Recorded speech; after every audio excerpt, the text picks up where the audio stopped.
fara e passé daka kasira dinama Sungalo e kungolo ati dugu wari ko odiba fo dugu andugu don warata de o koni kuma tala sa e ka sama mone to yi I yere ta sita sita ka numéro flani warici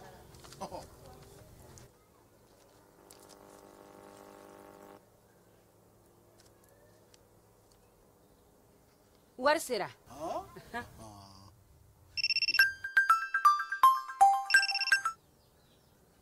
allo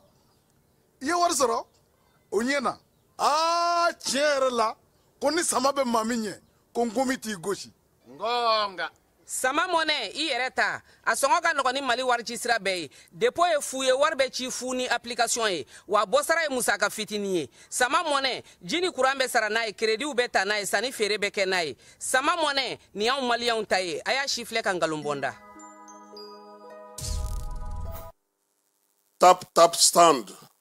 ni maa min b'a fɛ ka wari ci ka na Mali kɔnɔ nɔgɔya la teliya la ani sɔngɔ damatɛmɛdiya tap stand I bɛ ale télécharger yaasa ka kɛ duguta tɔnɔ 2 ye I b'i ka code promo kɛ ferko ye o la min ye euro wari 5 o bɛ d'i ma cili o cili tap stand ka wari ci ka na Mali kɔnɔ sɔn nɔgɔya la a y'a si filɛ a ka galon bɔ an da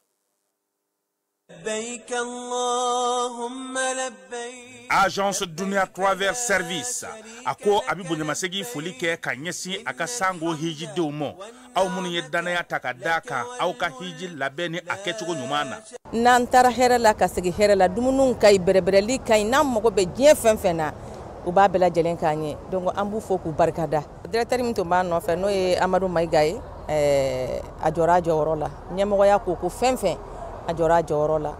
ka nisɔndiya mɔgɔw la ka mɔgɔw bɛrɛbɛrɛ ka koto mɔgɔw t'a la mɔgɔw min dɔ ka ɲɛ yira mɔgɔw la an y'o baara de sɔrɔ dunya la kumu kelen kɔnɔ a ko ka aw bɛɛ lajɛlen laduniya silamɛ minnu bɛ Mali kɔnɔ ani minnu sigiyɔrɔ bɛnnen don diɲɛ jamana wɛrɛw ma k'a fɔ san wɛrɛ o hiji ni o umura o baaraw labɛnw daminɛna ka ban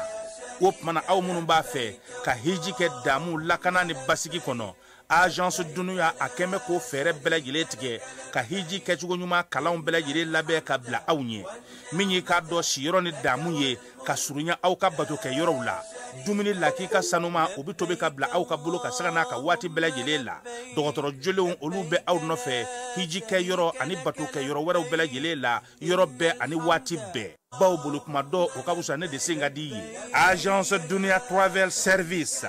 jɛɲɔgɔn kelen min bɛ aw ka hiji ni aw ka humura kɛ k'a ɲɛ ale de do o fana ni aw bɛɛ kunnafoni wɛrɛ ɲini a ye weleli kɛ 66 71 37 24 70 64 99 71 ni aw bɛɛ u ka yɔrɔ ɲini u filɛ ni hippodrome yɛrɛ la immeuble station Soma Yafula Kulukɔrɔ sira da la o fana min y'i k'a dɔn Agence Dunia Travel Service ye k'u bɛ dugawu kɛ hiji ni umura kɛcogo ɲuman a n'a musakaw ala k'a nɔgɔya silamɛ bɛɛ lajɛlen ye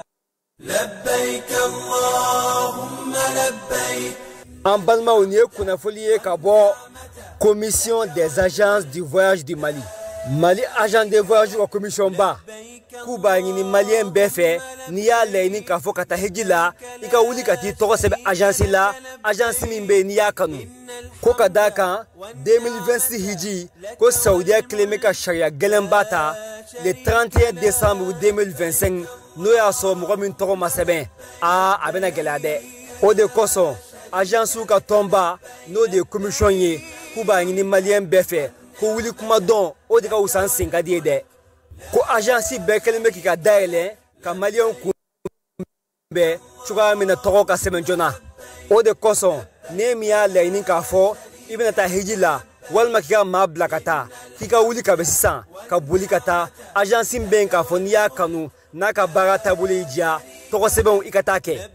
nintu ye kunafoli ye an ye kunafoli min sɔrɔ ka bɔ Mali agent de voyage ka tomba la n'an k'a ma k'a fɔ commission ala k'a faamuya ko ɲuman di an ma assalamu alaikum. An ka bi baro bena ta décret kura mun tara jamana ɲɛmaw fɛ ka APDP ka baara kɛcogo fali. Depuis le 14 mai 2024 jamana ɲɛmaw ye conseil des ministres la u ye décret dɔ ta décret min be warisara don APDP ka sɛbɛn ditaw la. APDP ka sɛbɛn dita nunu kun be di fɔlɔ fu nka sisan warisara donna la. A warisara procédure be cogo di? Aw ni ne n'a fɔ ko personne physique anw ka traitement généralement ka caméra installer an ka so ka installer an ka forow la o musaka be bɛn 5000 ma. Ni personne morale do sisan i b'a fɔ entreprise yu baara yɔrɔw ou bien jamana ka cakɛda minnu be wari la don u ka kɛsi kɔnɔ olu kamera installeli ye 20,000 ni fila bɛɛ la san 3 de ye a papier nunu validité ye san 3 kɔfɛ i be sen ka taa APDP la ka taa kurakuraya tuguni baara yɔrɔ bena ni traitement wɛrɛw ye i b'a fɔ gestion du personnel gestion de la clientèle contrôle d'accès nunu ou bien gestion du recrutement o n'a ɲɔgɔnna caman olu bɛɛ lajɛlen olu be ta APDP fɛ 20,000 ou bien 40,000 pour que ka se ka o bɛɛ lajɛlen farafasiya ka bɔ ɲɔgɔn na a be wuli ka se APDP la APDP mɔgɔw b'aw dɛmɛ k'aw ka traitement cartographique kɛ n'o kɛra musaka mun kan ka sara traitement mun na o musakaw be daw kulo kan o wari mana fara ɲɔgɔn kan a be reverser jamana wakandeba de kɔnɔ n'a fɔ ko trésor public o kunnafoniya de kun b'an bolo ka daw kulo kan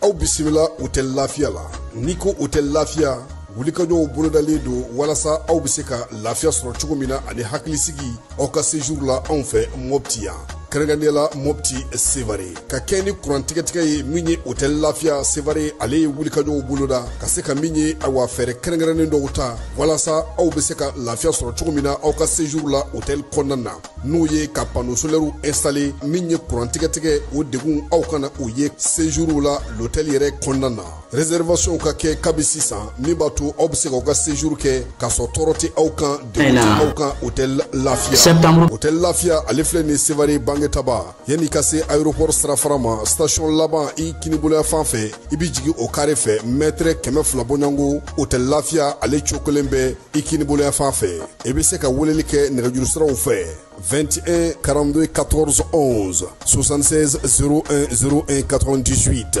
66 78 72 04 hôtel Lafia référence do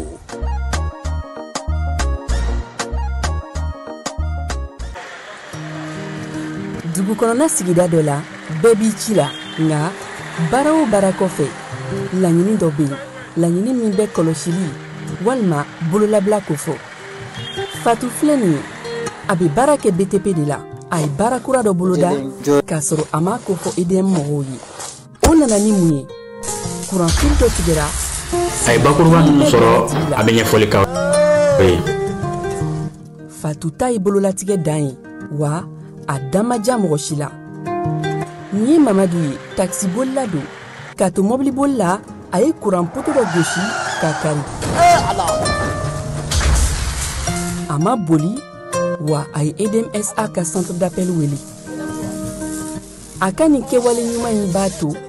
ka sara wɛrɛ tɛna bɔ a la Mamadu ye fasoden ɲuman ye wa a janbɛ bɛɛ ka lakana la nka bɛɛ tɛ nin hakilina ɲuman in sɔrɔ Isa filɛ nin ye a bi ka kɛ komi a bi baara dɔ la k'a sɔrɔ a bɛ ka kofere électrique fil de bɔ ka t'u feere kuranko la fɛn bɛ jate kan ka minɛ an kana kɛ Fatu ni Isa ɲɔgɔn ye an ka kɛ i komi Mamadu n'aw bɛ fɛ ka dingɛsen baaraw kɛ aw bɛ EDMSA ka servisiw wele walasa aw kana tiɲɛni don dugu jukɔrɔ filiw la fasodenw aw kana ɲina ka dantɛmɛ walew ko fɔ kuranko ta fan na aw bɛ weleli kɛ 36 077 la walima agence EDMSA mun ka surun aw la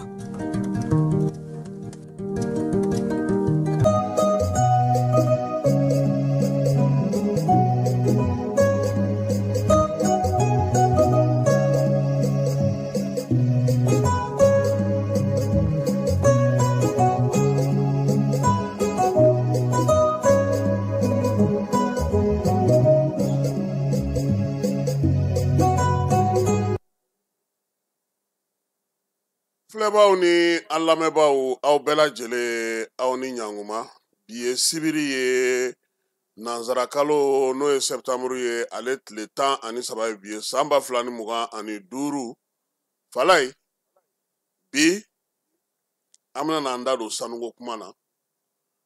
n'an ye dɔ fɔ sanuko la an ka maliyɛn minnu bɛ tunga la fala ye an ye min ɲini kuma jan maa caman bɛ k'a faamuya an balimakɛ Abibu Cam ale ye laselikɛ sɔrɔ ka kɛ ni baara min bɛ sen an ka jamana kɔnɔ fala ye nin t'a siɲɛ fɔlɔ ye Abibu Cam anw yɛrɛ b'a kuntilennaw faamu kosɛbɛ parce que maa min don a ti a fɔ ko fanga ka go a ye k'a bɛ kuma ten n'a ti min ɲɛdɔn fana a b'a fɔ k'a t'o ɲɛdɔn a bɛ kun ti jan bɔ a b'a hakilinaw fana di jamana ko kan nka kunungo a bɔra ka min fɔ maliyɛn caman b'i yɛrɛ ye kuma in kɔnɔna na o la sɔgɔmada in na an y'a kanu k'o kumakan k'o k'a la mɔgɔ ka se ka o mɛn fala ye n'an bɔra o la wolomasiri taba ka wulikajɔw baaraw fana bɛ a n'o bɛɛ lajɛlen bɛ tali kɛ ɲɔgɔn na kosɛbɛ o mana bɔ yen sa biennale ale ɲɛbila baara minnu bɛ kɛ n'an b'a fɔ o ma ko phase régionale olu bɛ ka daminɛ région kɔnɔna na Buguni ta o dɔgɔdara Segu ta fana dɔgɔdalen don Moti ale fana bɛ k'i labɛn min ye Tumutu yɛrɛ kɔnɔna na ye ministre Mamu Dafe a ye fala ye a ye mɔgɔ bila ka taa o sisow lajɛ han aw kan ka jigin yɔrɔ min na ko bi de ye tile 100 ye min b'a ni CAN 2020 comme yɛrɛ don 25 don ou bien 24 de don parce que aw ka CAN ninnu dɔ bɛ taa a san tɛmɛnen ka ban nin ye 24 ye ko tile 100 de b'a n'a tulon dayɛlɛli cɛ fala ye 25 don tile 100 o de b'a n'a tulon dayɛlɛli cɛ Marɔkukaw olu fɛ yen équipe kɔni bɛɛ lajɛlen kalifera groupe bɛɛ lajɛlen dɔnnen don min ye supporter ye olu fana bɛ k'u labɛn ɲinan ta in fala ye maa caman bɛ ka labɛn kɛ ka taa Marɔkukaw fɛ yen wa Marɔku fana jamana ɲɛmɔgɔ bɛ ka maaw fana wele yaasa u ka se ka taa u ka tulon a jaw bolo sabula Marɔku kɔni ale kaliferen don ka taa coupe du monde na ka ban wa coupe du monde wɛrɛ bɛ k'a fana fɛ yen ani Portugal ni Espagne kan ka o labɛn ɲɔgɔn fɛ ni falema don a la sabula FIFA ko don donc an ka balontannaw an don waati o y'a sɔrɔ minnu demi-finale fɔlɔ Côte d'Ivoire kɔni kun ta ye 17 an ta kun ye 20 ye yanni an ka bɔ fana ni jaabi min sɔrɔ olu la an n'aw da maaw tulo kan bɛɛ lajɛlen bɛ se ka faamuyali kɛ a ko la cogo min na an ka kuma la kumabaw ye bi tilegan in na kɛnɛ kan jɛmukan nin y'ale sigikan ye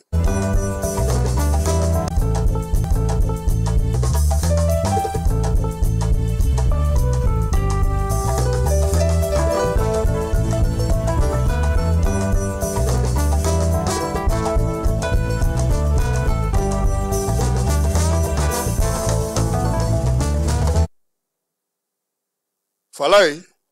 sɔgɔmada in na an bɛ taa aw ka dugu la tuguni koyi kɛrɛnkɛrɛnnenya la min ye Lulutu Gungoto ye i b'a dɔn k'a fɔ ko sanuko kuma in ale gannen don kosɛbɛ kunungo jamanakuntigi ka baarakɛyɔrɔ maaw u ye bataki dɔ ci an ma bataki in bɛ tali kɛ mun na sa o ye jamanakuntigi ka baarakɛyɔrɔ secrétaire général du gouvernement décret min numéro ye 620 ye utu kalo tile 19 a bɛ tali kɛ jɔyɔrɔ la n'a bɛ fɔ ma ko conseil spécial ya jɔyɔrɔ jamanakuntigi ale naga kɔrɔla la ko min ye sariya sunba ye o lajɛlen kɔfɛ charte transition min bayɛlɛma yɛlɛmana o lajɛlen kɔfɛ jamanakuntigi ale décret minnu sigira sen kan sa n'o bɛ an ka jamana ale musaka ko fɔ ka di maaw ma kɛrɛnkɛrɛnnenya la maa minnu y'ale nagakɔrɔ maaw ye fala ye o hukumu kɔnɔna na sa ko ale kɔni ye décret ta min ye Hilaire Bejan Jara ye k'o kɛ ale yɛrɛ ka conseil spécial ye min ta bɛna kɛ sa u ye min sɛbɛn tubabukan na nin ye fala ye an t'a kɛ dugujukɔrɔ nafaw ye ko spécialiste en sciences de la terre dugukolo dɔnbagana o de sɛbɛnnen don décret in ka fala ye Hilaire Jara in an bɛna n'an da don a la sɔnni sa maaw ka se k'a faamu wa min ye maa kofɔlen in ye président de la transition ale y'a ta k'a k'a ka maa kɛrɛnkɛrɛnnen ye o sen fɛ sa nafa fɛn fɛn bɛ sɔrɔ waleya in kɔnɔna na n'o ye jɔyɔrɔ in ye o bɛɛ lajɛlen ko k'o fana di a ma min ye sɛbɛn min filɛ nin ye n'o ye décret ye fala ye n'a taara utu kalo tile 29 ko k'a danganamaya bɛɛ lajɛlen Mali journal officiel o ni l'histoire tɛ kelen ye dɛ nanzarakan na journal dɔ b'a fɔ ma ko JO jamana bɛ koba fɛn fɛn kɛ o bɛɛ lajɛlen de bɛ ko o kɔnɔ jagoya la ko k'a bɔ o fana kɔnɔna na maaw bɛ se k'a ye cogo min na fala ye sanuko in an bɛ se k'a fɔ min ye Mali jamana ye a ye se kura de sɔrɔ bariki ka nin waleya in senfɛ se kura min ni Asimi n'a kɛrɛfɛmaw u kɛlen bɛ sɔrɔ ka nin ja in da a mɛnna bariki maaw u nana bi a kɔnɔ caw min ye bariki ye ale yɛrɛ Kanadakaw ka sanubɔyɔrɔ de ye Fala ye a bɛ an fɛ yan sanubɔyɔrɔ min ka bon ni Mali sanubɔyɔrɔ bɛɛ lajɛlen ye o de ye olu ta ye a nana ye k'a fɔ sa an kɔni ka jamana kɔni kɔnɔna na olu ta kɛlen don bafa ni kilicɛ ye dugujukɔrɔ nafa kow la koyi u bɛ sanu cɛ cogo min u bɛ taa n'a kulukutu ye cogo min pankuru b'u pan n'a ye cogo min fɛn fɛn ka d'u ye u b'a kɛ u dungɔ u n'u sago bɛɛ lajɛlen kɔnɔna na o la sa furancɛla fanga nana ye k'a fɔ ko nin ko in tɛ se ka to tan koyi sanu yɛrɛ bɛ bɔ ni sariya minnu ye ko k'o falen n'o ye code minier ye Fala ye o kuma in fɔlen Mali ni bariki nana tɛlɛ daminɛ tɛlɛ in hukumu fana kɔnɔna na maa min filɛ nin ye n'o ye Hilaire Jara ye Fala ye ale tun bɛ bariki fan fɛ bariki ka maa mafalen kun don min talen don sa k'ale bila sa kuma ɲɔgɔnya min tun bɛ Mali gouvernement ani bariki ni ɲɔgɔn cɛ ale tun b'o ko camancɛ la bariki kanu na nka nin waati laban in na kumaw nana n dan yen ka gɛlɛya Hilaire ale ye kan falen han a bɔra bariki fan fɛ a nana kɛ jamanakuntigi Asimi o nagakɔrɔ baarakɛla ye maa minnu tun y'a ka ɲɛmɔgɔ ye kɛrɛnkɛrɛnnenya Fala ye n'o ye Marc Bristow ye ale yɛrɛ de bariki ɲɛmaa belebeleba ye n'o ye Kanadakaw ka nin soba in ye nka min ye wari bayɛlɛma ye k'an ka sanu kurutu kurutu k'a ye an tɛ nafa sɔrɔ a la Mali tun y'a ɲini o fɛ sa ko ka mandat d'arrêt yɛrɛ de bila ka taa min ye Marc Bristow ale nɔfɛ ka da kun jumɛn ka Fala ye Mali ka juru min b'u la impôt la CFA wari miliyari 600 o de bɛ bariki la impôt la a ma min sara o ka tɛmɛ ka bɔ yen fana code minier min sigira an ka jamana kɔnɔ san 2023 san 2024 u ti k'o fana labato min ye Mali jamana niyɔrɔ min dɔ kan ka fara o kan code kura in kɔnɔna na bariki ale ban'o ma pewu kuma ɲɔgɔnyaw olu kɔni kɛra ka dɛsɛ tribunal lataw olu bɛɛ lajɛlen yera a la bi bi in na min ye bariki ka sanubɔyɔrɔ min bɛ yen n'o y'a bɛɛ lajɛlen la belebeleba ye Lulu Gungoto Fala ye n'a bɛ aw ka dugu la Keɲabakaw fɛ yen ko bi bi in na sanubɔyɔrɔ in Mali a b'a ka sagoya kɔnɔna na sanu bɔli Mali kun y'o jɔ pewu yaasa a ka hakɛ min bɛ u fɛ ka se ka o sɔrɔ nka nin waati laban in na Mali ye maa bila a ko kunna n'o ye administrateur provisoire ye Fala ye nin ma ka ale bilara o ko kunna a kɛlen k'o baaraw kɛ nka o bɛɛ la sanu bɛ ka baara min kɛ sisan sanu bɔli bɛ ka kɛ sisan a bɛɛ lajɛlen bɛ Mali ka yamaruya kɔnɔna na yaasa dugudenw ka baara kana na tiɲɛ u bolo min ye nin sanuko in ye Fala ye dugujukɔrɔ nafa ko min filɛ nin ye Mali ni bariki a ko taara fɔ diɲɛ seleke naani bunakun kan koyi diɲɛ seleke naani maa olu bɛ k'a fɛsɛfɛsɛ nka min ye Marc Bristow ye ale ka kow ti ban Fala ye kuma bɛɛ a bɛ wuli ka jɔ la kuma bɛɛ a bɛ bɛlɛnin na nka min ye Hilaire min filɛ nin n'o minɛn'a la nin ye u bɔra furu fɛ dɛ an bɛ dugawu kɛ halisa nin ko in Ala ka ɲɛsuma d'an ma a ko la Ala ka an sago di an ma sanu a ka se ka kɛ sa min ye an ka jamanadenw ye a k'u bɛɛ lajɛlen nafa o sanuko hukumu kɔnɔna kelen na an balimakɛ dɔ bɛ Faransi Mohamed Jarame bɛɛ b'a wele ko Momo de Paris Momo ale hakilina dɔ sɔrɔ ale ko k'an filɛ mankan fɛn fɛn la nin ye bingali fɛn fɛn filɛ ka kɛ nin ye a bɛɛ lajɛlen bɛ ka kɛ kun kelen min kama o y'an ka dugujukɔrɔ nafaw ye an ka jɛ ka Momo Jara ale lamɛn banbagaciw ye bɔli mun kɛ ka bagabagali da jamanadenw kan ka tila ka action damadɔ kɛ u bɛ taa sirakunw na ka essayer ka siraw tigɛ mɔgɔw la ka opérateur économiques k'olu fɛnɛ lasiran an bɛna an ka hakilinata di aw ma u ka o waleya la an b'an profiter occasion senfɛ k'a fɔ ko Jara Transport Mali Transport Jara Transport an ka soutien bɛ a ye ani maliyɛn bɛɛ bɛ ɲɔgɔn fɛ o kɔfɛ banbagaci ninnu ka bagabaga in an'u ka wulikajɔ u bɛ taa taki ka mɔgɔ damadɔ faga u bɛ sirakun tigɛ mɔgɔw la u bɛ mobili dɔw jeni n balimaw ni fɛn in bɛɛ bɛ fɛn kelen de nɔfɛ an ka dugujukɔrɔ nafolo mɔgɔw kana u hakili b'o yɔrɔ kɔ fo an ka hakili to o yɔrɔ in de la fɛn bɛɛ bɛ dugu jukɔrɔ nafolo de nɔfɛ dugu jukɔrɔ nafolo min bɛ anw bolo fɛn min b'an ka dugukolo jukɔrɔ nafolo min b'a kɔrɔ diɲɛ mɔgɔw de mago b'a la ni mɔgɔ mɔgɔ i b'a fɛ i ka économie ka propulser i ka se ka sɔrɔ caman kɛ diɲɛ jamana wɛrɛw mɔgɔw ka jɔ e la sɔrɔ sira fɛ ani baaraw sira fɛ o bɛɛ bɛ bɔ fɛn minnu na o fɛn ninnu bɛ anw ka dugukolo jukɔrɔ a fɛnw b'an bolo an ye faama jamana de an tɛ fantan jamana ye an y'a fɔ k'an b'an bolo bɔ tubabuw bolo tubabuw y'a fɔ ko n'an y'an bolo b'u bolo ko an ka jamana bɛ bin économiquement ko an ka jamana bɛ bin militairement c'est-à-dire sécurité domaine na ko jamana bɛ dafiri bon u y'o mun fɔ o donna mɔgɔ dɔw hakili la mɔgɔ dɔw a y'olu hakili minɛ mais mɔgɔ bɛ se k'i bolo biri mɔgɔ ɲɛ la i tɛ se k'i bolo biri hakili kan komi an balima dɔ y'a fɔ cogo min mɔgɔ bɛ se k'i bolo biri jamanaden dɔw ɲɛ la i tɛ se k'i bolo biri jamana bɛɛ ɲɛ la donc an ka militaires nana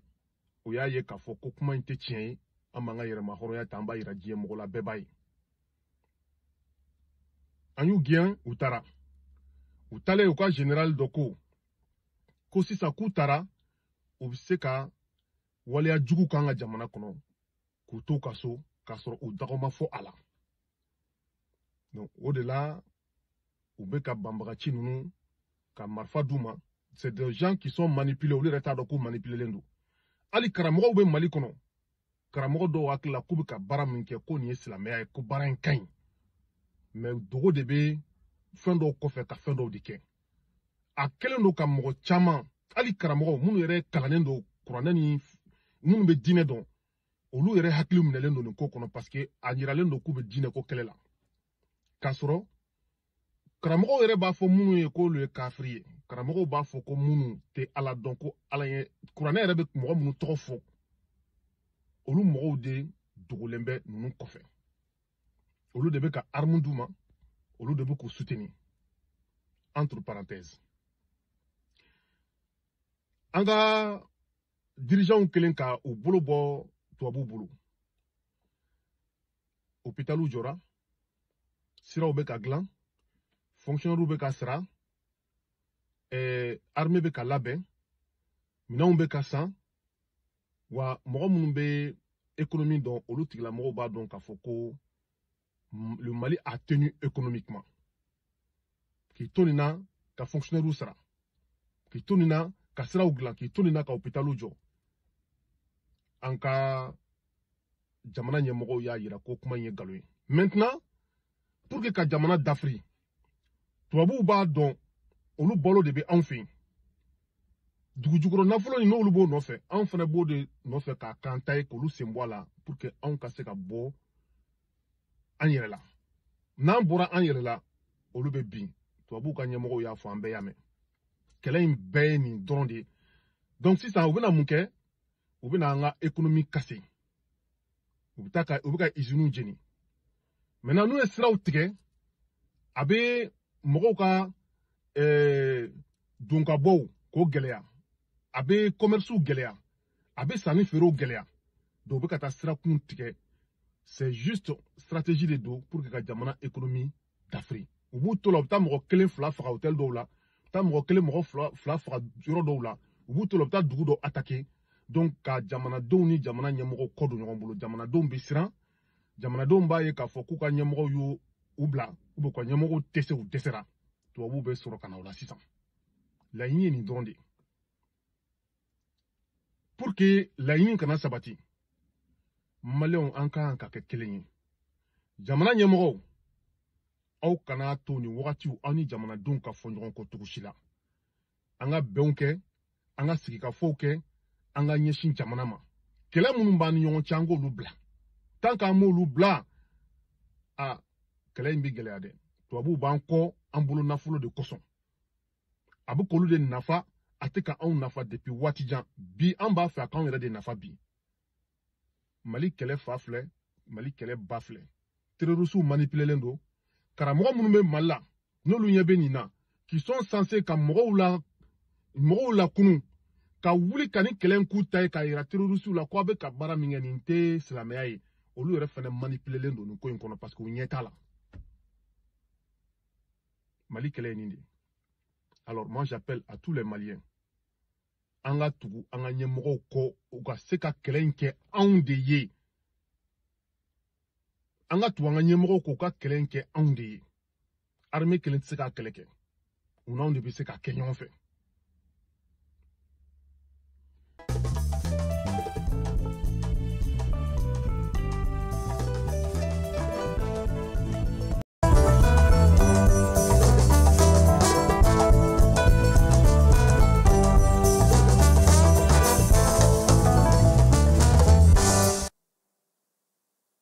Wolomasiri tabaw wulikajɔ ani cɛsiri o baaraw bɛ u bolo jamana ale fan caman na ka kɛ ni armée ka kunungo bataki ye bingalikɛlaw ni bamanjɔlen ni ɲugawalekɛbaw kɔni gɔndɛrɛla pick-up dɔ kɔnɔna na n'o ye mobili dɔ ye tibezaskaw olu fɛ yen waleya in yanni ta ka kɛ mobili in kan armée lakɔlɔsili kɛ ka se ka sɛgɛsɛgɛliw bɛɛ lajɛlen kɛ k'a ye k'a fɔ mobili in kɔni bɛ ka taa sira min fɛ o tɛ sira ɲuman ye. Walasa Kidal marabolo kɔnɔna sa mobili n'a kɔnɔma bɛɛ lajɛlen min ye pankuru kɔni ye ale ye goni jigi u ka yɔrɔnin kelen Wolomasiri tabaw y'a yira sa ko wulikajɔ ni cɛsiri bɛ sen na basigi ni lafiya bɛ se ka don an ka jamana fan 14 bɛɛ lajɛlen na cogo min na o kunungo kelen min ye armée ye ale ka wulikajɔ mun kɛra ni pankuru ye fana Kayi marabolo kɔnɔna na ani Yoro marabolo kɔnɔna na gosili caman olu kɛra ka ɲɛsin bamanjɔlen ɲugawalekɛbaw ma min ye Ɲɔrɔ kɛrɛnkɛrɛnnenya la ale ni Kayi yɛrɛ ale kɛrɛfɛla la baara ninnu bɛɛ lajɛlen kɛra ye. Bamanjɔlen ni ɲugawalekɛbaw dogoyɔrɔ fɛn fɛn bɛ yen kɔni ko caman kɔni olu karila kɛlɛkɛminɛn minnu tun b'olu bolo olu fana caman nɔɔni na wulikajɔ ninnu senfɛ ni pankuru ye min ye Wolomasiri tabaw ka ɲɛmaa ye sa ko a kɔni b'a ɲini bɛɛ fɛ min ye baara mun filɛ senna nin ye ka ni ɲugawale ni bamanjɔlekɛbaw bɔ baara la kibaruya sanuman mana kɛ maa maa bolo i k'o di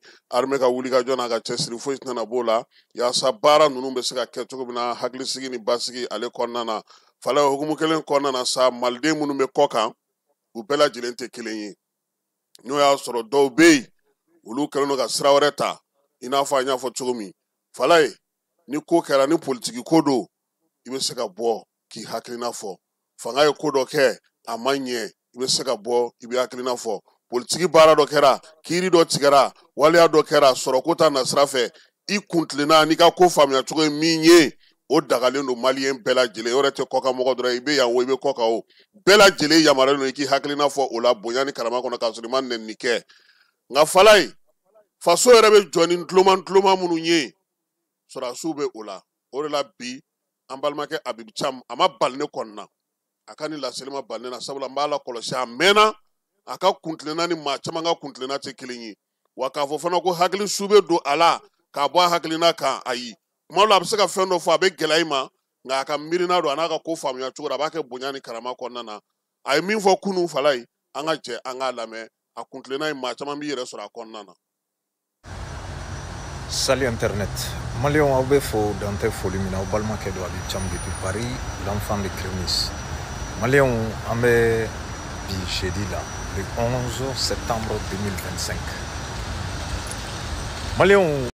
mangan cayalen don parce que la dernière fois an y'a ye Mali la terroriste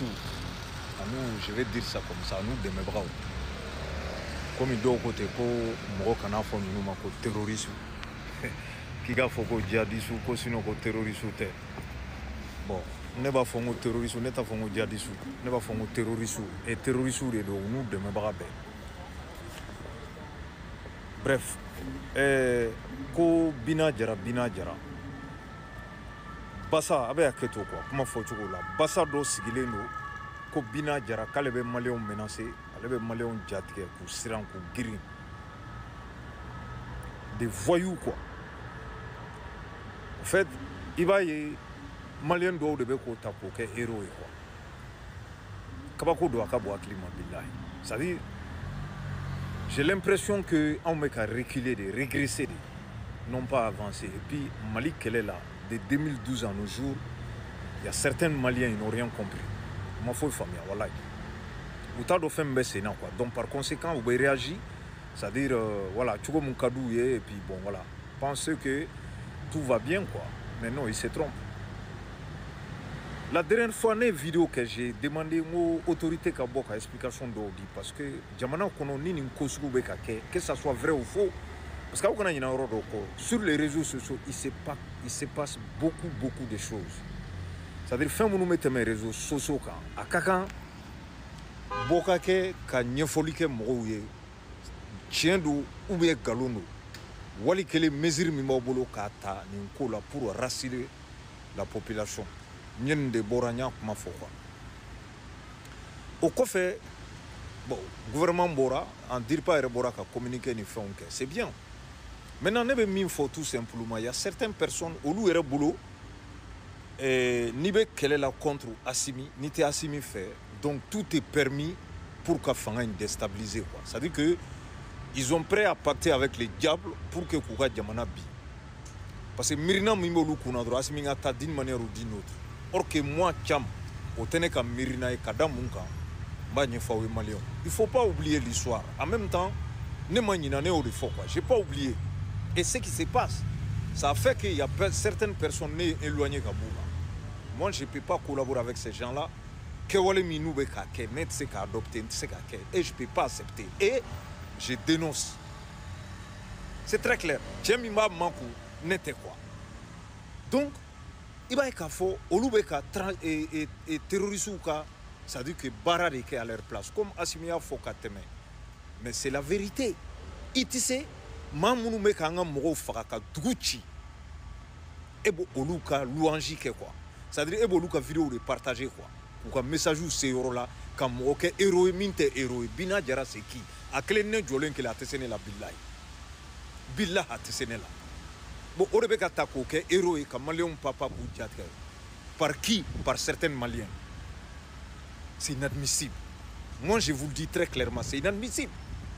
Il y a des terroristes qui sont baraqués, qui ne peuvent pas dire qu'on a attaqué. Il y a des terroristes qui ne connaissent ni me qui fait. Il y a des séparatistes qui ne connaissent ni me qui fait. Il faut que les choses soient claires. Les réseaux s'en fait, qu'est-ce que tu vois? Certaines personnes, voilà, qui ont des louanges, qui ont des postes, qui ont Assimini, qui général Bina Djara, Fouba Fote, Malien, qui général Bina Djara, qui ont des faits plus que Assimi. Bon, ni un impost sous qu'il faut que nous l'utilisions, mais tu dois te poser la question. Ils se sont radicalisés, par conséquent, moi je me suis retiré. Je ne peux pas le faire. Et c'est très clair. Il faut Djamana mi, il wolola un kamoin quoi. Au cas bien, au dé soye parce que Assimi nous me yebe ko lukele. Quelle bêtise, Maléon, quelle bêtise. N'inchien de te kafo, konia fode, ichuna de, ye kele blade. Ça dit, au befo jomi manete quoi. Ni mi de na réseau ka inégans kanga kuma. Ni madatu il a sans prendre en compte. Billah, sur tous les plans. Comment t'aider Dalou contre Dalou, Mila jo wallah. N'intèque quoi. Moi c'est que baïka jamana là jusqu'à ce que terroriste de meka jamana ka. Wa obe fait minga ke ne ko ne de tala. Parce que ni exemple de quoi. O jume ko fo Assimi ne ka boy ni coup d'état on est chamaso. Kada munga. On a vu en 2012 lorsque ATTB kele chamanchela. Au lieu que Maléon a frappé quand terroriste kumbe o mo kede. Oui, ATT Bini. ATT Bina domina kadamne kidal fo kona. Dugu fin febe a bebina.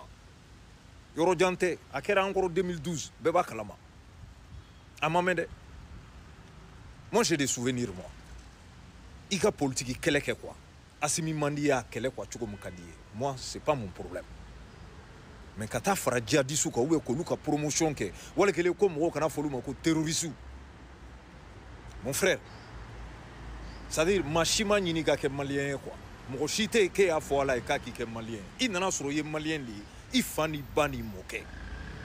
Par conséquent, au jamana défani ma wajibidi. Ou ne cham de afo, on te terroriste demain. Terroriste demain baga. Non seulement ti demain ou ambi dénoncer. M'te daoumare. Jamana chité du golo ka kone bo. C'est-à-dire que nga jamana mine kadi o makwate. Ne cham. On a tient pour nous quoi. Kobe kata sera min fait vraiment ça devient radical. Ça dit que c'est non net ici. Je peux pas. Non seulement je peux pas me taire et je n'accepte pas ce qui se passe le jour aujourd'hui. Mali bini me John est arrangé. Aya a louange ke a bina jara de kri krakri a donade ou bisu jeni de ou a donta. Lorsque l'armée Oulilou Kamakatu Bunte Akumana, vous avez dit quoi? Rien, que dalle.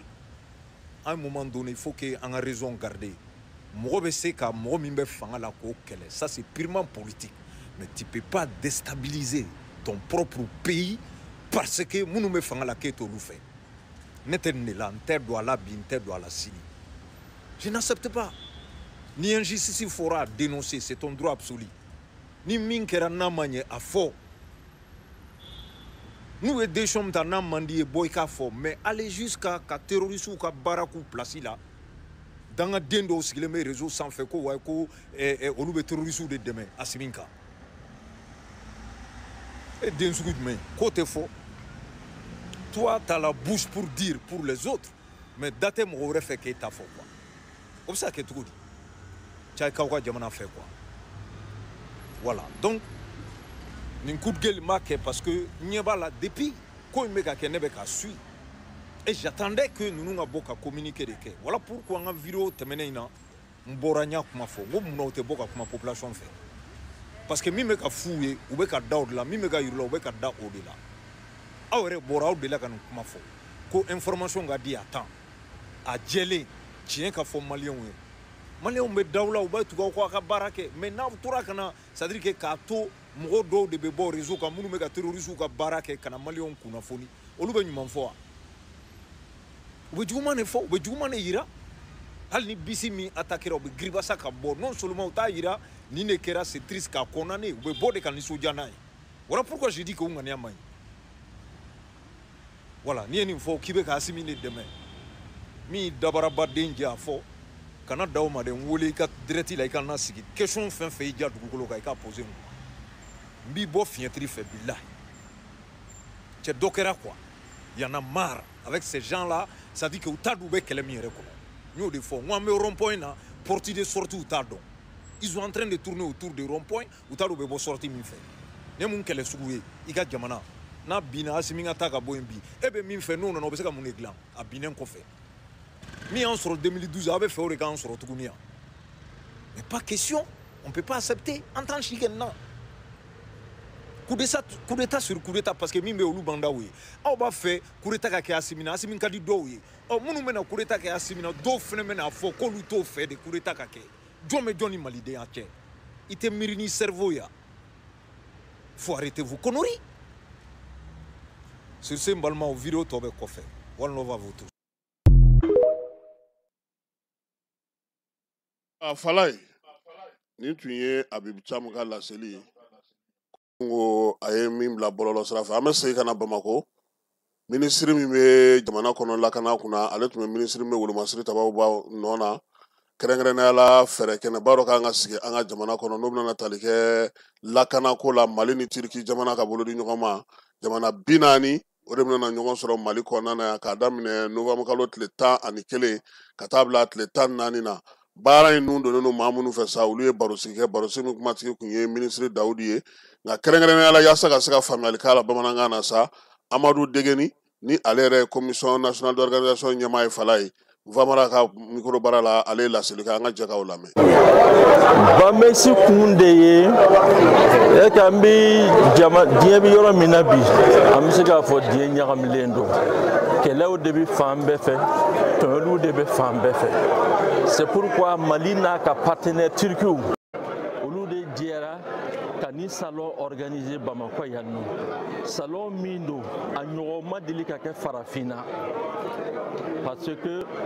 entreprise 30 ɲɔgɔnnaw de bɛna na u ka kɛlɛkɛminɛnw yira an na n'i y'a mɛn a ma dabɔ k'a fɔ an bɛna kɛlɛ kɛ mais pour que k'an yɛrɛ tanga il faut que kɛlɛkɛminɛnw ka kɛ an bolo fɔlɔ hali n'an ko an bɛ minɛn san de koyi tubabuw tun tɛ sɔn ka minɛn feere an ma ko non a tɛ feere ou bien n'u y'a feere i b'a sɔrɔ u bɛ taa fɛn kolonw de feere an ma ka taa peinture kɛ fɛnw na ou bien n'u b'a feere an ma u bɛ machine ni pièces dɔw bɔ a la n'a nana n'a ye dɔrɔn a y'a ye avion coulé au sol a tɛ se ka taa kɛlɛkɛminɛnw tɛ se ka taa mais depuis ani Turquie ye partenariat daminɛ minɛ ɲɛnamaw de kɛlɛkɛminɛ minnu de dernière génération hakikaw yɛrɛ b'o de d'a ma sisan ko an dɔrɔn tɛ parce que n'i y'a mɛn i lakanalen don lakana in man ka dan i kelen ma i sigiɲɔgɔnw fana ale fana kan ka bénéficier farafinna bɛɛ kan ka bénéficier k'a yɛrɛ tanga k'a yɛrɛ kisi c'est pourquoi an ye bɛɛ lajɛlen wele jamana 45 olu de welelen don o ka ministre de la défense AES jamanaw welelen don o ka ministre de la défense o ka chef d'état major an'u ka premier ministre olu welelen don olu bɛɛ de bɛna na an bɛna kɛlɛkɛminɛ ninnu bɛna yira an na ensuite an bɛna taa minɛ ninnu essayer fana n'o ye démonstration o bɛna taa kɛ centre Boubacar Sada Si la Kulikoro a manipulation cogo min j'espère que o don aw yɛrɛ journalistes aw n'a ka caméraw bila k'a essayer tir la parce que jamana défense bɛɛ de dama ka kan la bɛɛ ni jamana bɛ défend bɛɛ de sen b'a la bon jaabi minnu don c'est que an bɛna fɛn caman sɔrɔ a la an bɛna caman sɔrɔ c'est que non seulement délégation minnu filɛ ka na y'a dɔn Mali ye considéré ko zone rouge Mali kɔni n'i y'a mɛn kɔfɛ kɔni a bɛ kɔni Mali kɔni tɛ yɛrɛ jamana minnu bɛna na u n'a dɔn k'a fɔ Mali ye jamana ye baasi foyi t'an fɛ yan nɔ an bɛ balo hɛrɛ la an bɛ ɲɔgɔn faamuya kɛlɛ t'an fɛ wɔyɔ t'an fɛ o ye kelen ye a bɛna kunkɔrɔta d'a ma et puis a nafa sɔrɔ siraw fana maa minnu bɛna na hôtel ninnu jamana mɔgɔ caman de bɛna jamana 45 a jamana kelen kelen bɛɛ lajɛlen na mɔgɔ 3 kan ka na yari n'olu bɛɛ nana déjà u y'u ka réservation daminɛ hôteliw na fɛn sɔrɔ restauratrices fana bɛɛ na marché feerekɛla ninnu bɛɛ de bɛna marché et puis an bɛna kɛlɛkɛminɛnw fana sɔrɔ an bɛna dɔn an mago bɛ ni kɛlɛkɛminɛn an mago b'a la a na kɛ sababu ye farafinna contrat camanw signé ninnu ye et puis u bɛna dɔnniyaw fana d'a ma donc nin y'a nafa dɔw ye an bɛ se ka minnu fɔ a la Mali ta o tɛ dɔwɛrɛ ti se ka kɔrɔlen n'i y'a mɛn don minnu tɛmɛna au moyen âge la mais Mali ɲɔgɔn tun tɛ yen Mali ka n'i ye empire ninnu ta k'a ta kɔgɔji la fo Sahel la a bɛɛ tun ye Mali de ye décision baw bɛɛ tun bɛ taa Mali de la yan nɔ hali n'a y'a lajɛ CEDEAO nin fɛ a bɛɛ jubaju bɔra Mali de la donc fo an ka o Mali ni o hɔrɔnya segin a ma o dan bɛ segin a ma k'a fɔ nous sommes au cœur du Sahel foyi tɛ se ka k'an kɔ donc fo an k'o rôle de jouer an tɛ se ka an b'an ka tugu mɔgɔw kɔ ten nɔ fo an yɛrɛ k'a dɔn k'a fɔ an bi yan mɔgɔw k'a faamuya an fana bi yan nɔ Mali bi yen nɔ Mali bɛ c'est le même Mali c'est le grand Mali d'antan la an b'o de ɲini Mali c'est pourquoi an y'a laɲini u kana kɛ Mali la Turkiw fana sɔnna a b'a yira fana ani Turkiw bi vraiment an ka coopération ɲɛnama don an dalen bɛ ɲɔgɔn na c'est un partenaire vraiment gagnant-gagnant un partenaire vraiment sincère donc ayiwa n'an bɔra CICB la an bɛ taa Sirakɔrɔ Mɛgɛtana Fala ye polisiso min bɛ yen o polisi ɲɛmaaya bɛ maa min bolo o ye commissaire principal de police Sori Ibrahima Tunkara ye ale ye wulikajɔ kɛ nin waati laban ninnu na bingali dɔw k'olu bali a ka sigida kɔnɔna na n'o ye maaw ye maa minnu kɔni olu kɔni bɛ taa maaw ka daw kari ka min ye yɔrɔ k'olu tiɲɛ ka tila ka jolibɔn k'olu kɛ a kow senfɛ waleya ninnu bɛɛ lajɛlen kɔni daminɛna sa kabini utu kalo tile 5 min ye nɛgɛ kanɲɛ 2 waati n'o ye 2 heures du matin ye ale ka sɔrɔ polisiw olu tun bɛ munumunu salo la n'o ye Sirakɔrɔ Mɛgɛtana polisiso maaw ye Bamanciwɛrɛ Njuga walekɛbaa kɔni maa 6 u sera k'u tɛgɛ da olu kan min ye muso 2 o bɛ a la maa ninnu sa u binna maa dɔ de ka sa o kɔni tun bɛ mɔbili de kɔnɔ olu maa 2 u binna olu minnu kan polisiw olu ka wulikajɔ senfɛ u nana bɛn ni o ye a nɔgɔnin fɛ cɛ 3 kɔni u sera k'u tɛgɛ da o kan o kɔfɛ muso 2 sera ka minɛ min ye maa wɛrɛw ye minnu tun bɛ waleya in kɛnɛ kan yen olu bolila Fala ye k'u bɛ mun de kɛ maa ninnu kɛlen don ka moto de ta ka mɔbiliw ta k'u yɛrɛ kɛ polisiw yɛrɛ ye koyi k'olu ye brigade de recherche mɔgɔw ye n'u y'i lajɔ u b'i bagabaga n'u y'i bagabaga n'i ma sɔn u b'a fɔ k'u bɛ muru kɛ bese kɛ k'i bese walima k'i sɔgɔ mɔgɔw bɛ siran u bɛ boli ka taa k'u bolofɛnw to u bolo min ye Sori n'a ka maaw ye olu de ye ninnu bɛlɛnbɛlɛnbɛlɛ ka kɛɲɛ ni maa dɔ fana ka kofɔli ye wulikajɔ in senfɛ moto 2 sɔrɔla bɔyɔrɔma dɔ moto min na u bolo téléphone portable iPhone 1 o tun bɛ a la o kun ye maa dɔ ta ye min ye sakɔsi dɔ shisha tun b'o kɔnɔ u y'o fana sɔrɔ siganama ninnu bɛɛ lajɛlen kɔni sori n'a ka maaw n'o tunkara ye a y'u bɛɛ lajɛlen bila ka taga sɛgɛsɛgɛli hukumu kɔnɔna na min ye tribunal maaw bolo baara tɔ kɔni bɛ sen na larawulili bɛ sen na hali bi yaasa k'a dɔn k'a fɔ minnu bolila olu bɛ se ka ye cogo min i y'a yira sa k'a fɔ ko ɲinini kunfɔlɔw ye min yira u la o ye k'a yira sa k'a fɔ ko ninnu kɔni ye bandi kɔgɔlenbaw de ye u yɛrɛ b'u damana patrouille kɛ koyi i ko brigade de recherche maaw u bɛ maaw bagabaga su ani tile ka maaw da u disi ka u mɔmɔ min ye n'u ye aw ye ko maaw ma polisiw ye wa a t'a jɔ wa an bɛ aw kɛ tan dɛ falayi ko n damanda u nana to de la sa fo kana bi sori n'a ka maaw ka jan kɔnɔna na wa min ye marafa o b'u bolo basew fana b'u bolo ale ni mɔgɔ bɛ sɔgɔ ni muru sisi ne kun t'a dɔn ko sisi ye muru ye koyi ja sisi fana ye falayi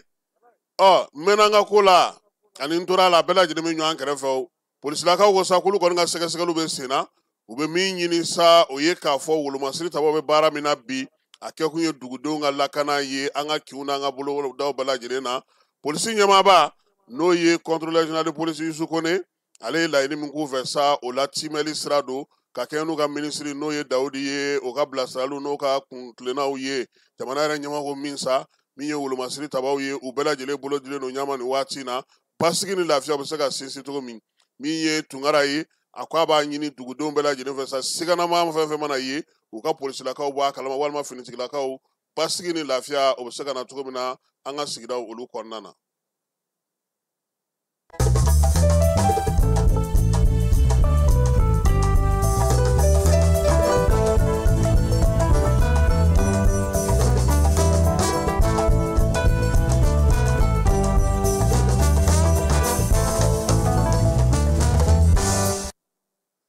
maa 500 minnu y'u sigiyɔrɔ bila farabugukaw fɛ yen gwa 100 ɲɔgɔnna olu kɔni bɛ marakalakaw fɛ yen dɔw bɛ dugabugu dɔw bɛ mbɛwanikaw olu fɛ yen maa sina marabolo ale kɔnɔna na ni maa kofɔlen ninnu bɛɛ lajɛlen bolila ka bɔ farabugu ka kɛ ni waleya minnu kɛmɛna farabugu yɛrɛ dugu kɔnɔna na nin waati in na sa a yɛrɛ k'a fɔ k'u kɔni bɛ nin dugu ninnu kɔnɔna na nka min ye da dumuni ko o gɛlɛyalen don jɛkulu min bɛ yen n'o bɛ dɛmɛ hukumu kɔnɔna na sa olu kɔni ye welewelemada bila ba ɲumankaw ni ŋaniya ɲumantigiw ma u ka se k'u dɛmɛ yaasa farabugu ka minnu bɛ nin sigiyɔrɔ ninnu na u bɛ se k'u dɛmɛ ni balo ale ye cogo min na gɔbɔnin dɔ o bɔlen don bi masinakaw fɛ yen fala ye gɔbɔn in k'u b'a fɔ ma ko korokoto n'o y'a bamanankan tɔgɔ ye ko a daji n'a ye maanifin sɔrɔ a b'i fari bɛɛ lajɛlen birinti min ye sumanw ye fana a bɛ ka don o la sɛnɛkɛla dɔw y'a yira sa ko ni kɔni ye ale bɔlen ye k'o kɔrɔ ko samiyaji fori waati sera min ye kɛnɛya tigila sɛnɛkɛlaw ka ɲɛmaw ye olu bɛ ka wuli ka jɔ kɛ sa ka fɛɛrɛ ɲini a la sabula a ka jugu adamaden ma cogo min daji manamana min bɛ sere ka bɔ a da fala ko n'a faratira k'i sɔrɔ a bɛ se ka adamaden faa dɛ donc ko wuli ka jɔ kɛlen don sɛnɛkɛlaw fɛ yaasa fɛɛrɛ bɛ se ka sɔrɔ nin ko in na cogo min kayikaw fɛ yen jibondon dɔ o kurunbo karila kɛrɛnkɛrɛnnenya la Lafiyabugu n'o ye Kayi Lafiyabugu ye kin dɔ don kayikaw fɛ yen nin kalo in tile 11 musaka o bɔra maa min yɔrɔ sa o ye Wura Salman ale ka dɛmɛjɛkulu ye dɛmɛjɛkulu min nana hinɛ ni dɛmɛ sira fɛ ka bɔ Arabi Saouditikaw fɛ yen maa min b'a lawaleya kɛnɛ kan o ye baɲumankɛtɔ Alifaruku ye a ɲinina maaw fɛ sa minnu kɔni ye nin jibondo in sɔrɔ u fana ka minɛ ka ɲɛ yaasa duguden wɛrɛw bɛ se ka bɔ u nu ma cogo min na fala ye seko ni dɔnko hukumu kɔnɔna na biennale ale min kan ka kɛ Tumutu minisiri Mamu Dafe ale ye maa dɔw ci ka taa Tumutukaw fɛ u ka taa lajɛ baara bɛ ka kɛ cogo min na bi na min ye o hukumu kɔnɔna na sa biennale yɛrɛ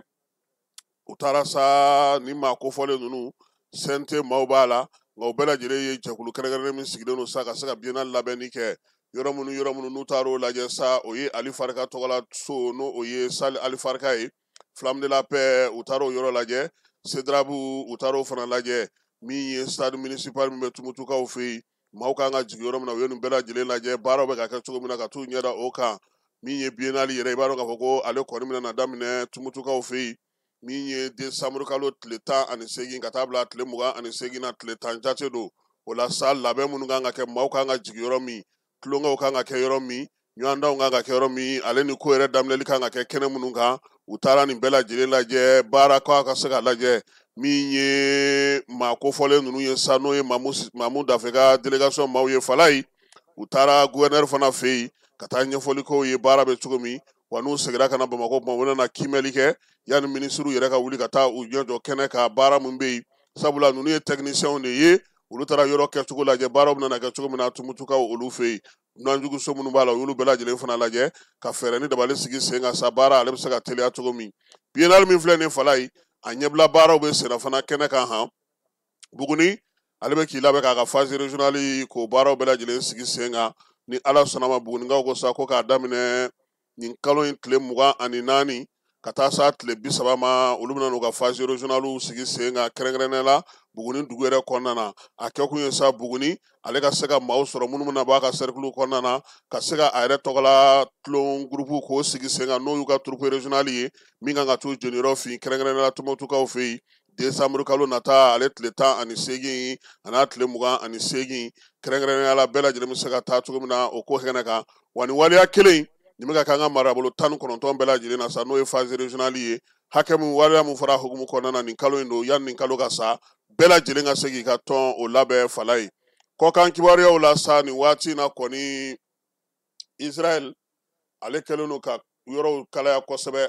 Egyptekaw y'a yira sa kɔni k'a fɔ ko olu ni Israel kɔni ni ɲɔgɔn cɛ Falaye ko bɛn tile tɛ yen tuguni Egypte tun bɛ kibaruya min di Israel ma kunnafoniko ta nasira fɛ Egypte y'o jɔ Egypte y'a yira fana k'a fɔ ko maa minnu bɛ yen ni olu ye Hamas maaw ye n'olu nana olu fɛ yen n'u bɛ munumunu salo la Sinayi kulu fanfɛla la ko u y'a ye k'a fɔ ko min ye Israel ye u tun b'a fɛ ka maa dɔw fa o la k'u b'a ɲini Israel fɛ ale ka dugukolo ka Ala kan'u ci u ka se maa ma n'u sera maa ma o ye kɛlɛ Egypte ni Israel ani ɲɔgɔn cɛ k'o y'a daminɛlen ye min ye Bani Israelakaw ye k'u b'a ɲini États-Unis fɛ u ka kuma Israel fɛ koyi maaw bɛ ka n'u kalifa olu la olu t'a fɛ fɔnkɔɲɔgɔn ka don u ni Israel ni ɲɔgɔn cɛ ka taa se kɛlɛ ma nka maa bɛ yen bi n'o ye degun sɔrɔ Gazakaw fɛ yen n'u siranna ka boli ka na u b'a ɲini u fɛ k'olu ye k'olu to yen u t'u ka dugukolo kan tuguni min ye Palestine dugukolo u t'o fana kan tuguni u bɛ Egyptekaw de fɛ yen se ka na se u ma ale Israel kelen tɔgɔ kɔni bɛ kuma bɛɛ lajɛlen na nin waati na Falaye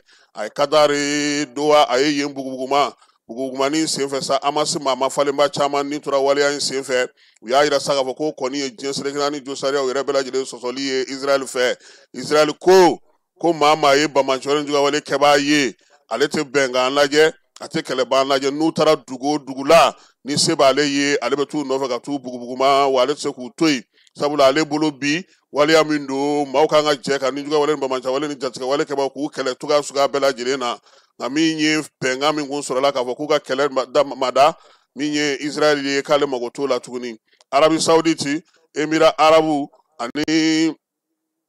arabu jamana minnu bɛ Golfe kɔnɔna na Falaye u bɛɛ lajɛlen u jɛra ka Israel ka waleya in k'a kɔn ko a ma bɛn u ma bɛn ni kelenya ɲinini na Israel ni Palestine ni ɲɔgɔn cɛ min ye diɲɛ seleke naani tɔnba ye ale kɔni ye fɛɛrɛ dɔ sigi sen kan kunungo n'o ye résolution ye u y'a yira sa k'a fɔ ko min ye Palestine kɔni ye a bɛ kɛ jamana ye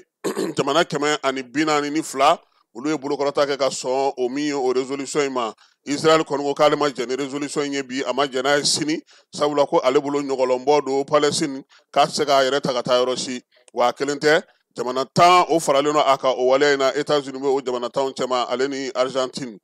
kɛlɛ min bɛ Ukrainekaw fana fɛ yen ni Rusilakaw ka jamana kunbaw ye u ka pankuru dɔw bila ka taa don Pɔlɔɲikaw fɛ yen Falaye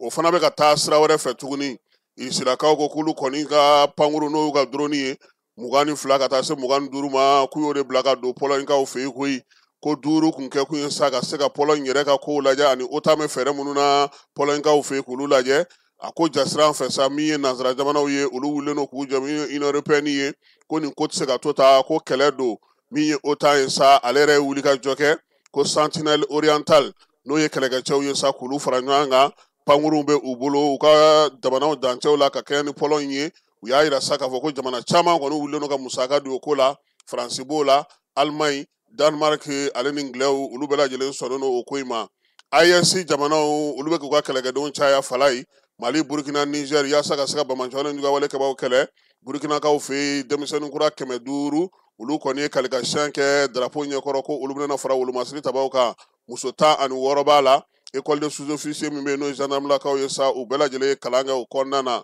o waati kelen na Mali yɛrɛ kɔnɔ yan min ye maa 1,132 olu tara kurakuranu tubanisokaw fɛ yen olu ka kalanw bɛɛ lajɛlen banna wolomasiri tabaw na fara olu ka gun kɔnɔna na o waati kelen na armée kelen ka wulikajɔ boloda jamana fan bɛɛ basigi ni lafiya bɛ se ka don cogo min ye Siribala ye Nioro di Sahel Tibezas ka taa se Nioro ale ni Kayi kɔnɔna ma ko wulikajɔ kɔni bɔlen don kosɛbɛ min ye Bamacɔla ni juguya walekaw ye kɔni ko armée bɛ k'olu bɔrɔntɔ fan bɛɛ lajɛlen fɛ halisa ale AES kelen hukumu kɔnɔna fala ye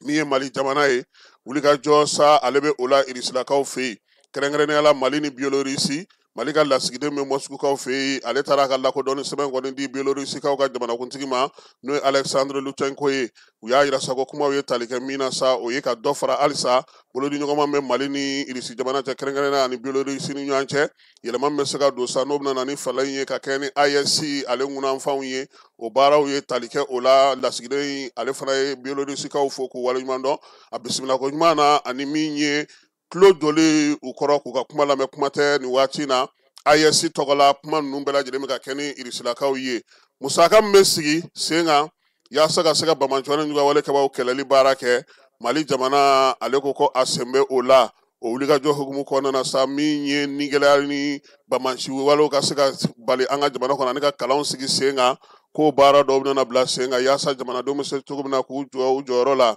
baara in ale kɔni bɛ tali kɛ sa jɛkulu belebele la jɛkulu min bɛ yen n'o ye OCI ye min ye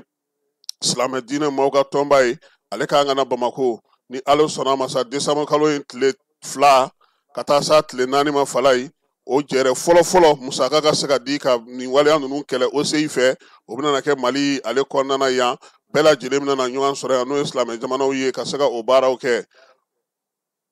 halisa min ye kɔkan kibaruyaw la fala ye Semaki ni ale farafina camancɛ jamanaw ye olu ka ɲɛmaaya o falenna Faustin Archange Touadéra ni ale ye Centrafrique jamanakuntigi ye ale ye ɲɛmaaya di Denis Sassou Nguesso ma n'o ye Kongokaw ka jamanakuntigi ye o kɛra jɛrɛ senfɛ sa jɛrɛ min tun bɛ sɔrɔ ko taa nasira fɛ ani lakanako Ghana jamanakuntigi John Dramani Mahama k'a bɛ fɛɛrɛ bɛɛ lajɛlen tigɛ sa bɛn ni kelenya u ka don u ka kabila dɔw ni ɲɔgɔn cɛ n'o ye Breforu ye ale ni Konjaw nin waati na olu minnu bɛ kɛlɛ la kabini utu kalo u ka jamana kɔrɔn yan fan ni a worodugu yan fan fɛ u y'a ye sa ko min ye maa 30 ɲɔgɔnna o de fatura waleya in senfɛ min ye maa 10 ɲɔgɔnna ye maa 10 ɲɔgɔnna olu y'u sigiyɔrɔ bila Pakistankaw olu ɲɛsinnen don sanji ma min ye sanji ye ale kɛlen don ka muruti boloda ye maa 956 o de nin tora ko senfɛ 1062 olu joginna k'a daminɛ juin kalo la sa fo kana se nin waati ma olu ka dugu caman bɛ bi maaw kɔni fatutaw bɛ ka caya kɛrɛnkɛrɛnnenya la min ye pakiyakaw fɛ ye maa 554 o de tora waleya in senfɛ Penajabu maa 268 sanji o kɛra olu sata ye Irisilakaw fɛ fala ye fiɲɛ kolo k'a fɔ ko min ye dugukolo yɛrɛ o kɛra Irisilakaw ka jamana dɔ la sa n'o ye Kamchata ye Kamchatakaw fɛ sa ko min ye tsunami ye a kɔni barika bonyana kosɛbɛ min ye nin ye a kɔni ye maa caman bɔnɛ ani na ka minɛn caman tiɲɛ kimɛliw bɛ senna yaasa ka se ka ɲɛfɔli kɛ Faransilakaw olu bɛ wuli ka jɔ la u ka sɔrɔ bɛ se ka yɛlɛma cogo min premier ministre kura nalen ni sisan cɛ ko nka ko jɔrɔna bɛ ala dɛ fala ye wasabulon maaw k'u murutilen ko premier ministre ko y'a wele k'a kana nka premier ministre ale bɛ ka yaala fɔlɔ parti dulonmaw bɛrɛbɛrɛlitɔnw maa mafalenba minnu b'u ka jamana kɔnɔ ka t'olu lamɛn fɛɛrɛ ni dabali jumɛn bɛ se ka sɔrɔ sa yaasa Faransi bɛ se ka kisi min ye wasabulon maaw ye u ko k'a mɛnna yaala la cogo o cogo a nana olu sɔrɔ ye u dafalen olu ka danaya a mago bɛ o de la sabula olu ye jamanadenw de ka cidenw sigilen ye n'a m'o sɔrɔ a taara fan o fan a bɛ munumunu salofu la a yɛrɛ ka wa a tɛna taa yɔrɔ la Zambi olu y'a yira sa k'a fɔ ko juru min bɛ olu la k'a ka ca kosɛbɛ juru in kɛlen don k'a to bi Jami tɛ se ka fosi kɛ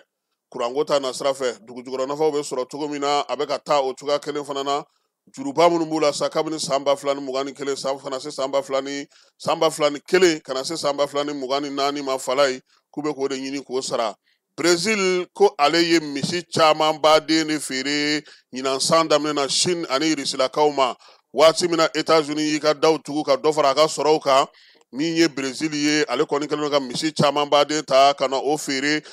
nin waati na Chine ale ni Irisilakaw ma k'o tɔnɔ dun ale Brésil kelen kɔnɔna na Jair Bolsonaro ale kɔni bilara kaso la sa ko san 27 sabula k'a kun ye fangandaraki kɛ min ye Américains ye ko waleya in ma bɛn u ma bi a ma bɛn u ma sini ko n'a sɔrɔ fiɲɛbada bɛ se ka sɔrɔ kamalen ye a bɛ se ka lafiya cogo min waleya in kɔni kɛra kunnasini ko n'o ye septembre kalo tile 11 u ka tribunal fédérali ale de y'a yira sa k'a kun b'a fɛ ka fangandaraki de kɛ o hukumu kɔnɔna sa ko san 27 k'a k'o kaso kɛ Amérique jamana maaw kɔni wulilen don k'u jɔ u ka jamanakuntigi kɔrɔw ko san 27 k'a cayara kojugu falayi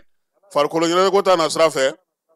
ko bi y'a tile 100 sa tile 100 de b'a ni Coupe d'Afrique ale daminɛli cɛ min kan ka taa Marokokaw fɛ yen décembre kalo tile 21 ka taa kun cɛ janvier kalo ale tile 18 na san 2026 tɔnw bɛɛ lajɛlen dɔnna gurupuw dɔnna Maroc yɛrɛ bɛ k'i labɛn Maroc jamanaw fana ma mafalen minnu b'u fɛ yen falayi u bɛ k'a lajɛ tulo in ka taa diya kosɛbɛ jama ka na ka yɔrɔw labɛn min ye masakɛ ye ko ale yɛrɛ bɔra ka kuma nin ko in na koyi k'u jija dunanw ka na se bɛ maa maa ye i k'i ka dayɛlɛ yaasa ɲɛnajɛ in a ɲɔgɔnna a ka dɔgɔya falayi i b'a dɔn ko Côte d'Ivoire Coupe d'Afrique a ɲɔgɔnna bɛ fama ka kɛ dɛ gintan su ani tile Côte d'Ivoire Coupe d'Afrique a cayara kosɛbɛ sabula maaw taara maaw sera ka taa ka ɲɛnajɛ kɛ basikɛti tun bɛ sen na an ma jaabi bɛ sɔrɔ fɔlɔ nka an kɔni bɛ don kuma min Mali ni Côte d'Ivoire an kun b'u ɲɛ nka n'Ala sɔnna a ma sini n'an ye jaabi minnu sɔrɔ o la an na o da maaw tulo kan k'i yɛrɛ fo k'i waleɲuman dɔn maaw tulo an'u ɲɛw garisigɛ kɛra min ye bi magazine an b'o joué n'o ye Keɲabakaw ye kɛrɛnkɛrɛnnenya la sa an b'a fɔ mɔgɔw ɲɛna ko min ye Dabiyakaw olu ka maire musaka min kan ka sɔrɔ san wɛrɛ n'a bɛ f'o ma ko projet de budget primitif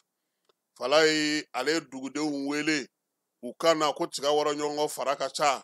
Fasambu Keyita ale ko kabini danaya kɔni dara ale kan k'ale ka affaire gérer mairie kɔnɔna na ale tɛ foyi kɛ duguden kɔ dɛ ni dugudenw ko ka min bila ale b'o bila ni dugudenw ko ka min kɛ ale b'o kɛ ale ye dugudenw olu ɲɛ n'u tulo de ye wa mairie ye dugudenw de fana ta ye ale kɔni ye ciden ye u ni fanga ni ɲɔgɔn cɛ o la sa musaka ko kan ka kɛ cogo di a ye musow wele ka denmisɛnw wele baarakɛda bolo fɛn fɛn bɛ yen dugutigiw ni kabilatigiw ni maa minnu bɛ yen n'olu ye sociétéw ye u ka na k'u sigi k'a kuma ɲɛfɔ ka tila ka ɲɛfɔli k'u ɲɛna fana musaka in yɛrɛ bɛ sɔrɔ cogo di mun yɛrɛ don an ka taa Dabiyakaw fɛ yen min sɔrɔla Keɲeba kibaru maaw fɛ an k'o jaw lajɛ. Fasoden bɛɛ lajɛlen jɔyɔrɔ bɛ faso yiriwali la. Dabiya Général mairie salle de conférence kɔnɔna la hakili falen kɛra ani hakili jagabɔ budget primitif 2026 kan n'o ye Dabiya commune mairie ka kan ka musaka min nadon san 2026 kɔnɔna la n'a laɲini kɛra Fasambu Keyita fɛ n'ale ye Dabiya maire ka nɔrɔbila ye min ye ɲɔgɔn darajɛ in a ye Dabiya commune dugu 16 ani sɛnɛkɛ buguda 83 o sigidalamaw olu dalajɛ musaka min ka kan ka ɲini kala don Dabiya commune rural mairie kɔnɔ walasa baara ko ɲuman ka se ka kɛ ani mara ko ɲuman ka se ka kɛ Fasambu Keyita fɛ budget de fonctionnement o bɛ taga fo 400,000 ani 62 138 na ani dépenses fana u bɛna min don investissement sira la n'o ye commune ka yiriwa ye o bɛ bɛn 191 ani 60,000 ma. Ne tɔgɔ Fasambu Keyita, le chargé des affaires courantes de la commune rurale de Dabia. N bɛ bɛɛ fo mɔgɔ fɛn fɛn y'a sen ta ka se yan n bɛ bɛɛ lajɛlen fo ka bɛɛ lajɛlen waleɲuman dɔn ka na an ka weleli lamɛn weleli in tɛ dɔwɛrɛ ye débat public de don donc débat public o ye obligation légale de ye anw ma o ye code de collectivité taabolo de don a b'a gafe kɔnɔna la k'an ka population wele k'u ka hakilinata dɔn donc ka se ka baara kɛ n'a ye o ye communedenw de ye communedenw bɛɛ fana tɛ se ka ɲɔgɔn sɔrɔ yan n'o kɛlen ka mɛn n'o de ye société civile ye jeunesse ye ka fɔ mɔgɔw ye dugutigiw ye n'o de ye conseiller wele ka na u k'u ka hakilinata di n bɛna budget kura mun kɛ san kura nata la 2026 hakilinata in ye mun ye a bɛ se ka kɛ anw yɛrɛ hakili bɛ ta fɛn dɔw kan olu bɛ se ka a ye o b'a yira anw na wajibi de don n'a ma ɲɛ u ka wari de don an kan k'u wele ka wari in na baara n'u ka hakilinata ye an ka discuter a kan an ka hakiliw falen walasa an ka baara ye an ka se ka nɔgɔ b'a la yanni an ka budget adopté fɔlɔ an b'u ka hakilinata de lamɛn fɔlɔ u ka hakilinata ye min ye an tɛ baara k'an kun fɛ o b'an permettre donc an hakili bɛ se ka pan yɔrɔ minnu kun na n'u bɛ o yɔrɔw yira anw na an ka se k'u dɔn ba la k'u sinsin n'o n'an ka hakilinata kɛra kelen ye n'u man ka kelen ye an bɛ idew falen an bɛ discussion k'a kan ka se ka a ta ka taa bila titel la musaka ninnu bɛ na ɲɛsin minnu ma bon bakuruba la o ye kalanko de ye éducation gɛlɛya caman b'an ka kalanko nasiraw la an sinsin o yɔrɔ kan donc ani kɛnɛya nasiraw la gɛlɛya caman fana b'an ka santé domaine la donc gɛlɛya caman bɛ yen an ka se ka gɛlɛya ninnu caman kɛlɛ donc musaka ninnu caman laɲini ye o siraw de ye. Dabia commune rural population menu sorla kene kan u y'u ka nisɔndiya yira kosɛbɛ ka foli kɛ Fasambu Keita a n'a a baarakɛɲɔgɔnw ye olu sen donni commune mara taasira la kɛrɛnkɛrɛnya la musaka la donni la commune kɔnɔna la plan de développement social culturel et économique n'an b'a fɔ a ma PDCEC o waleyali la Dabia commune rural kɔnɔna la ni musaka in n'a lasagolen don kosɛbɛ a bɛ na ɲɛsin kosɛbɛ ka taa min ye kalan o yiriwali ma ani kɛnɛya o sabatili ma ka ɲɛsin Dabia commune rural population ma n'a bɛ na jɔyɔrɔba ta mara ko ɲuman na Dabia commune rural kɔnɔna. Ne tɔgɔ Baba Sisoko ka bɔ Makuke commune ni a dugu mɔgɔw ni dugutigiw lo ni ka mɛn commune dugukolo mu baara in ne bɛ kɛ kan tɛ fa ne ye jamana fo dɔ le ka baara dɛ baara le dun bɛ kɛ fo dɔ le ka kɛ fo dɔ le ka tɔɔrɔ a soto fo dɔ le ka ɲaga ka baara kɛ ni maire ka ta ka fɔ dugutigiw ni maire ka de ka baara in kɛ commune kɔnɔ ka baara in kɛ ka waliya ka lɔn ɲaga kan musaka dɔ le ka kan ka taara commune la n'a fɔra ko n ka fara ɲɔgɔn kan ka kɛ ɲaga kan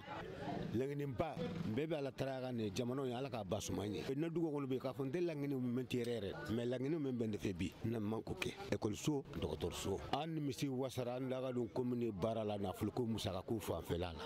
jamana min y'a fan baara no dole b'a baara la dɔw min b'a baara n'a mun maire ni dugutigiw ni ma baara kɛ jɔn sa kɛ ne tɔgɔ ye Kɔnte Munekata muso ɲɛmɔgɔw la Danga mise de maire ye baara min kɛ a ɲɔgɔn man kɛ yan fɔlɔ bayɔrɔ mun na baara o baara n'i b'a kɛ i ni jama ka jɛ k'a kɛ o de ka ɲi maire la in hakilata in nin diyara anw ye a bonyana anw ma jamana dugu fana tagaɲa de fana filɛ nin ye mɔgɔ kelen tɛ se ka baara kɛ Asimu ye de fɔ baara o baara n'aw bɛ kɛ aw ye sigi ka fɔ kɛ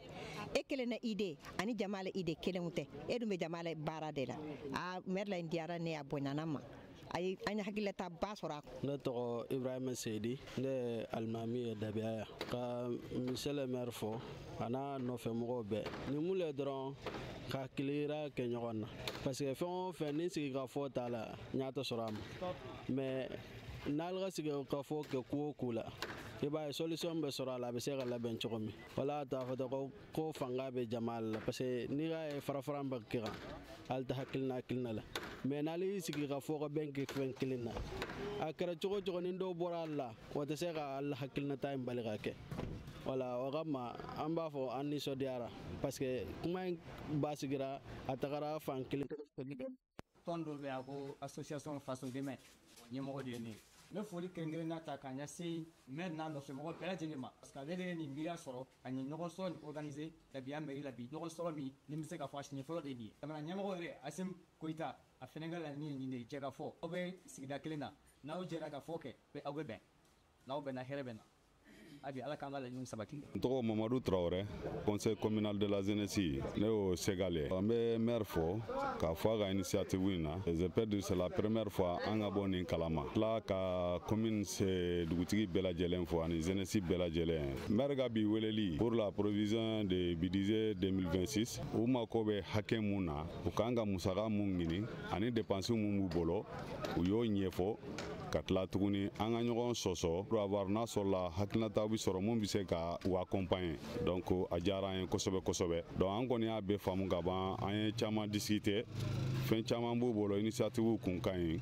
bon mɔgɔ fana sɔrɔla minnu ye do ajuta la. Dabia maire ka nɔrɔbila k'a ɲini Dabia commune bɛɛ lajɛlen fɛ bɛɛ ka wuli k'i jɔ k'i cɛsiri walasa ka Dabia commune ale ka yiriwa sabati. An y'a laɲini fana ka a yira dugutigiw la wa n'u ka conseils ani société civile mɔgɔw ninnu donc ani jeunesse wari in a bɛna ɲini olu ka wari de don mais f'olu fana ka wuli k'u jɔ ka mairie dɛmɛ a baara la. Dabia commune rural population u y'a yira k'a fɔ Fasambu Keta ye nin baara min kɛ n'o ye jɛlenya baara ye sigidalamaw ani mairie ni ɲɔgɔn cɛ. O ka kan ka kɛ sababu ye population bɛɛ lajɛlen ka dɔ fara u ka cɛsiri kan ka se ka maire dɛmɛ a ka baara la walasa Dabiya commune ale ka kɛ tamasire ɲuman ye Kɛɲɛba cercle bɛɛ lajɛlen ma. An commune den la jɔyɔrɔ bɛna kɛ walasa ka maire dɛmɛ baara in kɛcogo ɲuman la k'a dɛmɛ fana ni hakilinata ɲuman ye parce que n'i y'a ye an wele la pour que an bɛ se ka hakili jakabɔ ka fara a ta kan wala baara in bɛ se ka taa sɛbɛ ka ɲɛ cogo min. Message min bɛ bolo ka fɔ muso ye sisan an musolankaw an bɛɛ ka wuli an ka jija an ka maire dɛmɛ maire ye décision min ta décision ɲɛnamaba de don an musolankaw an na ɲɛtaga de don bari ni commune tagara ɲɛ sisan denmisɛnninw bɛ baara sɔrɔ denmisɛnninw bɛ ko bɛɛ kɛ dugu bɛ ɲɛtaga la. Donc an kɔni bɛ mun fɔ commune kɔnɔden bɛɛ lajɛlen maire bɛ ka taabolo mun ta an kan ka soutenir. An kan ka soutenir quoi parce que c'est la commune n'a gagné c'est la commune qui gagne donc hakila n'a ɲana fana a bɛ ɲa commune kɔnɔden bɛɛ lajɛlen de ma surtout an ye fɛn caman faamu parce que fɛn dɔ kun bɛ a b'i tɔɔrɔ débat in kɔnɔna la an y'a dɔw faamu donc au retour an fana bɛ o sensibilisation kɛlɛw kɛ an ka niveau la tagalen donc an kɔni b'u accompagner an b'u soutenir n'Ala sɔnna. Ne bolo ka ɲɛsin commune la dugudenw mɔgɔw la ka taa k'a lɔn mairie mu dɛmɛ t'ale ti dɛmɛ t'a ɲa di. Muso waliya commune kɔnɔ muso waliya dugu la ni ɲɔgɔn nalu sɔrɔda si sutu ɲadi a se kɛ ɲadi a se fo ɲadi ko ni muso ka yin ni don tɔ la commune kɔnɔ a ka di telu ye. N bɛ bɛɛ lajɛlen fo ka bɛɛ lajɛlen waleɲuman dɔn ka wuli ka na an ka weleli lamɛn a nisɔndiya b'an na an bɛ bɛɛ lajɛlen fo o la o ɲuman nana Ala k'u ɲuman segin. Nin waleya in ni Fasango Keyita y'a bila sen kan ka ɲɛsin Dabiya commune la mairie kɔnɔna la walasa ka sigidalamaw sen don mara la ani musaka sɔrɔli la.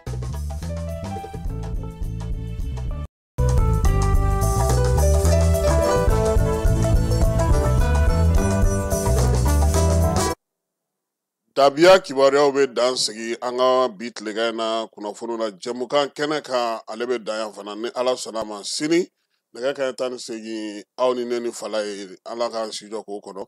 Ala ka tile hɛrɛ cɛ Ala ka sɔn ɲuman kan sini kɛnɛ laban ɲuman Ala k'a d'a ma Ala k'an ka jamanaw kisi Ala k'an ka jamanaw tanga a k'an bɛn sini ni Ala sɔnna. Tap stand ni maa min b'a fɛ ka wari ci ka na Mali kɔnɔ nɔgɔya la teliya la ani sɔngɔ damatɛmɛdiya tap stand i bɛ ale télécharger yaasa a ka kɛ duguta tɔnɔ 2 ye i b'i ka code promo kɛ Ferko ye o la min ye euro wari 5 o bɛ d'i ma cili o cili tap stand ka wari ci ka na Mali kɔnɔ sɔn nɔgɔya la a y'a sifile a ka galon bɔ an da. An ka ɲɔgɔn dɛmɛ ka bingenikɛlaw ni maafalaw ni walijugutigilamaw kɛlɛ a y'anw dɛmɛ an k'aw dɛmɛ ka bingenikɛlaw ni maafalaw ni walijugutigilamaw kɛlɛ n'a ye kunnafoni sɔrɔ bingenikɛlaw ni maafalaw ni walijugutigilamaw kan a ye nɛgɛjuru ci dɛmɛso la nɛgɛjuru sira fɛ wari tɛ sara min na 80 00 11 20 walima 80 00 11 22 walima 98 17 36 75 ngo 98 17 36 45